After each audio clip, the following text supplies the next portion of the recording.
Hello, c'est Lauriane de la chaîne Marathon des langues. Bienvenue dans ce nouveau podcast, les podcasts des défis de l'été.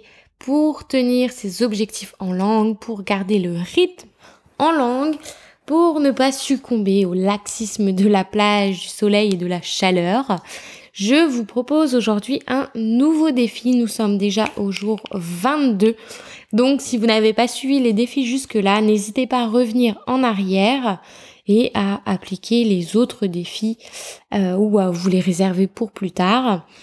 Donc, c'est parti pour le défi d'aujourd'hui. Allez, un petit défi plaisir. Ça sera de regarder une série ou seulement une partie de la série, comme vous voulez, selon votre niveau et la difficulté de la série selon votre niveau. Alors attention, très important, cette série, vous allez regarder avec les sous-titres en version originale. Ne regardez surtout pas avec les sous-titres en français. C'est une très mauvaise idée. Ça ne va pas vous aider. On a l'impression que si. J'ai moi aussi fait cette erreur trop longtemps. Mais il faut surtout pas le faire parce qu'en fait, ça ne vous servira à rien. Vous allez perdre votre temps. Parce qu'en fait, le cerveau a tendance à aller vers la facilité.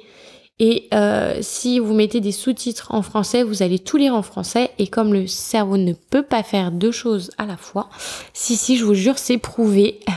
Il est plus concentré sur une chose à la fois. Vous n'allez pas écouter en anglais en fait. Donc, vous allez faire un petit peu des deux, limite. Mais ça sera pas qualitatif. Donc l'idée c'est de faire du qualitatif pour pouvoir progresser au plus vite. Et l'idée c'est de donc bien faire les choses pour avancer. Donc regardez une série avec les sous-titres en version originale. Ça, même si vous ne comprenez pas tout, et c'est sûr vous n'allez pas tout comprendre, c'est normal.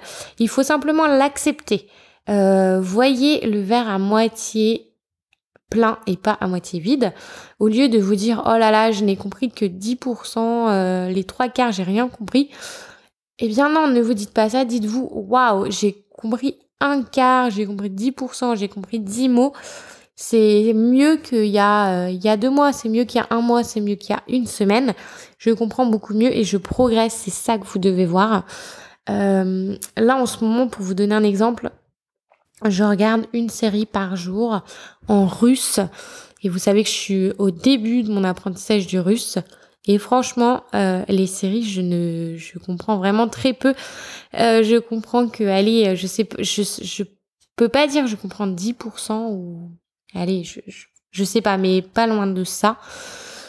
Et pourtant, je continue à regarder et il y a beaucoup de moments où je dois interpréter en fait, j'interprète. Il y a des situations que je comprends pas forcément, mais c'est pas grave. J'ai persévéré à regarder et je me suis attachée au personnage, donc en fait j'ai quand même envie de regarder la série, de l'écouter. Et en fait à chaque fois je repère de nouveaux mots, des mots que j'ai déjà vus, des mots que je comprends et je me satisfais de ça. Et c'est ça l'important, c'est de se satisfaire des petites victoires pour avancer, parce que vous n'allez pas une langue, ça se fait pas, apprendre une langue, ça se fait pas du jour au lendemain. Il faut être patient, il faut continuer à bosser. C'est l'effet cumulé qui vous donnera des résultats. Donc, soyez satisfait de comprendre une petite partie. C'est mieux que rien du tout. Voilà, il faut avancer dans ce sens-là, voir le positif avant tout. Et donc, grâce aux sous-titres en VO, l'idée, c'est d'écrire 5 mots. Vous allez repérer 5 mots qui reviennent assez régulièrement. Vous allez les écrire et les traduire. Comme ça, la prochaine fois que vous verrez la série, eh bien, ces 5 mots, vous allez les repérer et ils vont enrichir tout simplement votre liste de vocabulaire.